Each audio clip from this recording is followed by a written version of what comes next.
So next up, we have Eva Selenko and her team on inclusive youth employment and social dangers of exclusion from work. Hi, Belgian. Hi, everyone. Thank you for inviting us. I'm going to share my screen. I hope this is going to be possible. It says I cannot share while someone else. Okay, now. Yes, I just unshared. We're going to manage this together. So I hope you can all see this. And thank you very much for inviting us. This briefing that have prepared for you. Eva, we can't see it yet. You cannot see it yet. Okay.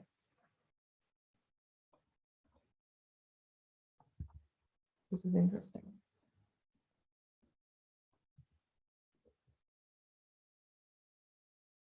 That's it. You should be able to see it now. Indeed. So thank you very much. Sorry for this little glitch. I'm going to catch up with talking faster. No, hopefully not. So my name is Eva Selenko, and I couldn't introduce this to you. This is a work I've done together with Rami Al-Sharif and Ross Searle, my lovely colleagues from Glasgow University, who are also present today. And so what I'm going to run you through in the next 5 minutes is basically our insights that we learned from our research conducted on the biographies of young people in work. What we wanted to find out here was basically how does it happen that young people end up in situations of crime, in situations of extremism? And I'm going to introduce you to a model that we developed based on our insights that we hope helps us understand this situation better from a perspective of work. So let me briefly introduce you to what we did, what we learned, and what we propose. So what we did, and you might or might not remember this little graph that was developed on the ESRC meeting 1.5 years ago, we did a systematic literature review on right-wing extremism and religious extremism and people working on county lines, drug trafficking, using academic literature. And what we discovered through a very vast range of literature and academic and studies out there is that there are some reoccurring themes across those biographies of young people in these different types of crimes. And so, of course, there are family factors, psychological factors, societal factors contributing to people in those crimes. But, and that is something that really stood out to us as work psychologists, there are also work-related factors. So whether there was repeated mention of people being in poverty, in deprivation, in unemployment, being unable to find work, being like confronted with blocked pathways into work, maybe due to discrimination, and being hindered in a normal societal participation in society through work. And this is really something that stood out to us, and in our opinion, an under-investigated issue when we look at young people in crime. So we developed a model and a type of thinking, and I hope it is intuitively appealing also. So if we understand work for young people, so on the one side, we would have good work, okay? And this is work that provides us with the opportunity to learn, to develop work-related identities, self-understandings of what we're capable of, work that provides us with benefits like financial benefits, social benefits, time, structure, purpose, status, and basically work that makes us, that improves well-being and comes with beneficial career outcomes. So this is the one end. This is kind of like the dream scenario, the ideal scenario. Of course, there is graduation in how good is work.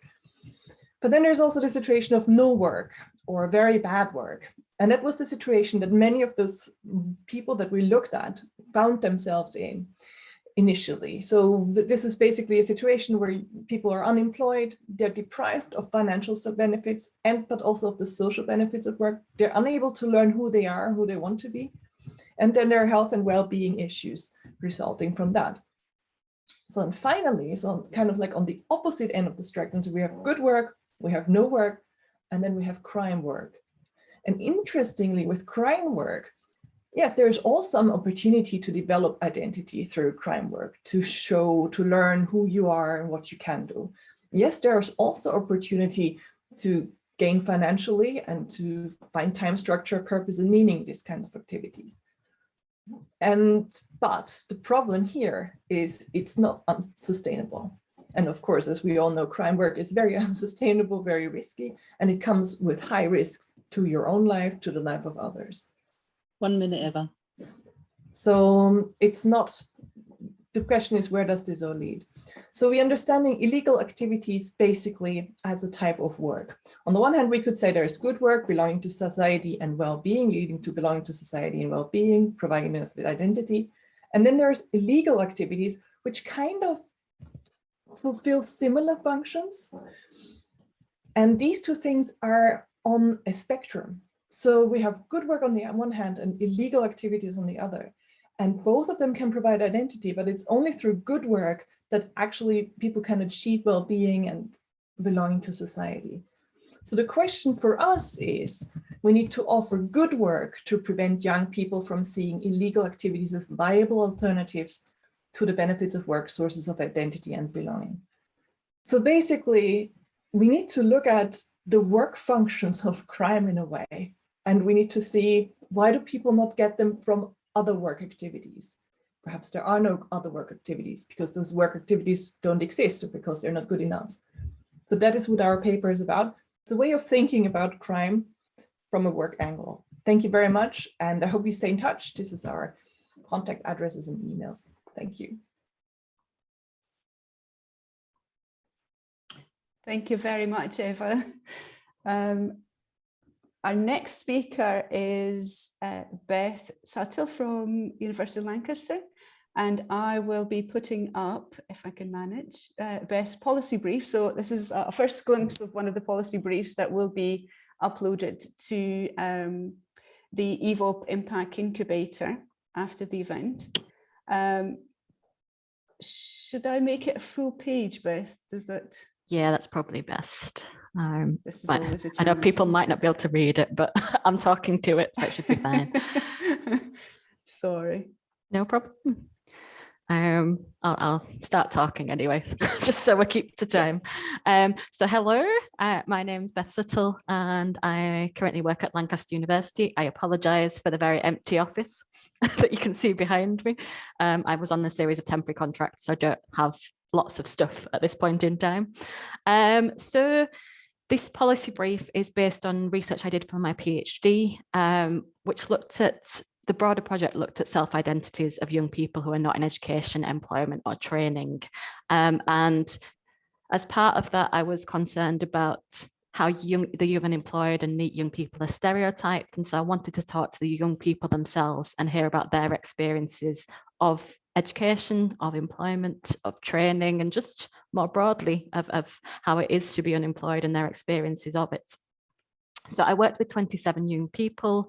I worked at what was called a life skills centre. So it was dealing with functional skills, and they ran a course specifically for neat young people. And it was run by a charity in the Midlands of England. So I conducted ethnography with these young people. I spent 4 months with them, 2 days a week, and got to know them and talk to them about their experiences. So this policy brief is focused on how do we improve the labour market experiences of these young people who end up not in education, employment or training. The research and previous literature has found that common barriers to employment include things like lack of work experience and few or no qualifications. This was something highlighted by the young people themselves in my research. So it's not something that's just coming through policy and literature written about these young people. These are reasons why the young people themselves feel that they're unemployed. So they don't have work experience, they don't have the qualifications to be employed. And they also highlighted, and it has been highlighted by the European Parliament, that there is issues around the high costs of hiring these younger workers for businesses. And so these young people highlighted the issue of prejudice and age-related prejudice, but because they were young, so they felt they weren't getting the opportunities in work.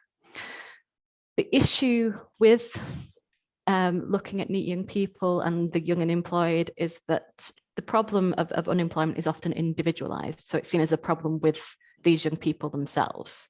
They're not work ready. They need to develop their skills. They need to develop their qualifications to make themselves work ready. They're also, because of this, they're viewed as kind of risky hires by organisations. And there has been previous government policy that has aimed to kind of offer organisations some benefits and some funding for hiring younger workers because of this added supposed risk of hiring them. So the onus often is on individuals themselves to become more employable.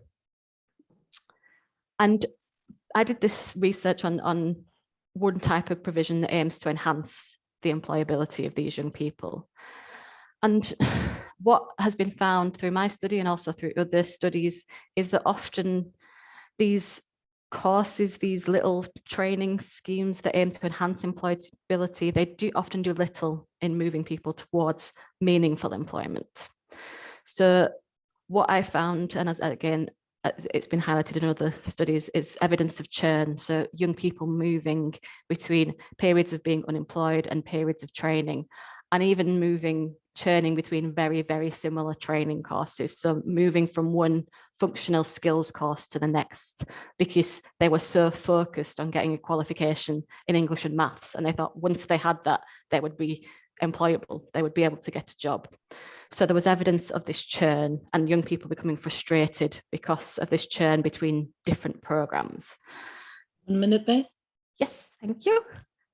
So what I'm suggesting in this policy brief is that to try and deal a bit with this issue of churn and this issue of just having this short-term provision where young people just move between one program and one course and the next and become very frustrated and go from periods where their confidence is boosted on these programs to periods where they lose confidence again because they end up in another period of unemployment or they end up on another very similar training program, is these young people need more diverse training programs, not just focused on functional skills. Functional skills will only get them so far.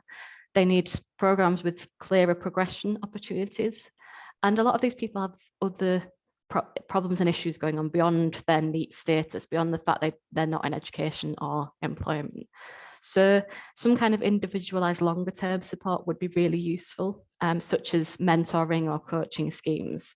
And access to careers advice and guidance is key to this. My research was done in 2014, and it's when changes to the Connections service in England were being made, which is the service that used to help these young people into work.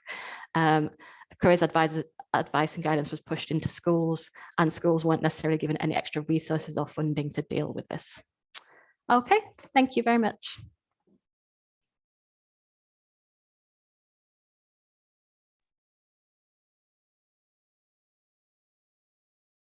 You're muted, Belgian. I am, yes, sorry. Thank you for that, Beth. It's always so interesting to hear ethnographic studies and the things that come out of these studies as well. If you've got any questions for Beth or Eva, please do put them in the questions and answers, and we can take it from there. Yes, thank you.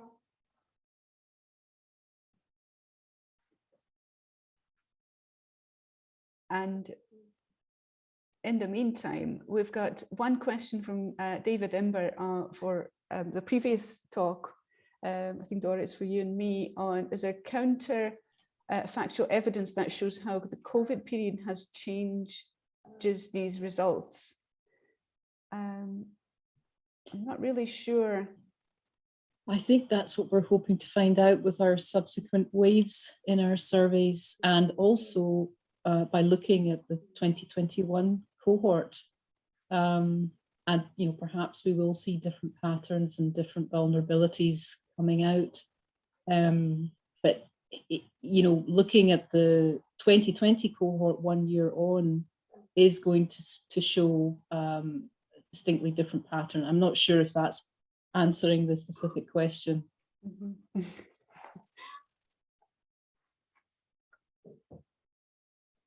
Any other questions for Eva or Beth on inclusive youth employment? Gillian, question for Eva. Just wondering why bad work and no work are categorized together. Are they both as bad as each other, or is bad work better than no work? Eva. It's a very interesting question. Thank you, Gillian. And it's not been resolved so far, as I might say, from the academic perspective, at least. Well, this is a very tricky one. There is work that is actually health harming and damaging. And so is it better to work that type of job than to have no job at all? I think it's a very difficult question. I know from representative surveys, not on young people, but on adults, where they found that people with jobs, even if these jobs were very low level, we didn't measure quality, just occupation, people were better off in their well-being. There's also some evidence that apparently working at least 8 hours is beneficial for your well-being. There's a study by Burke and colleagues that came out in Social Science and Medicine in 2019 on this. So Can I just come in? Yeah, come in, Ross. How would you take it? There's a new study in 2017 that looked, Chowdhury and Zong, looking at a UK population, and sadly it discovered that the health consequences for unemployed people who transition into poor quality work were worse than if they had stayed unemployed. So I think what that is kind of spelling out is that bad quality work is bad for people. And so just shoving people into the labour market regardless has real consequences, and those could be long-term consequences too. So that's from health experts.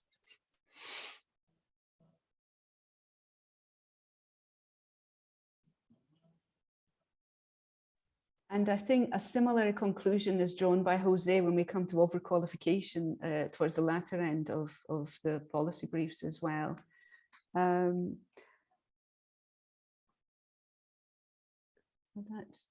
Shall we move on to our next theme block? Is that, next up, we have Ilka Grossmans from Open University in the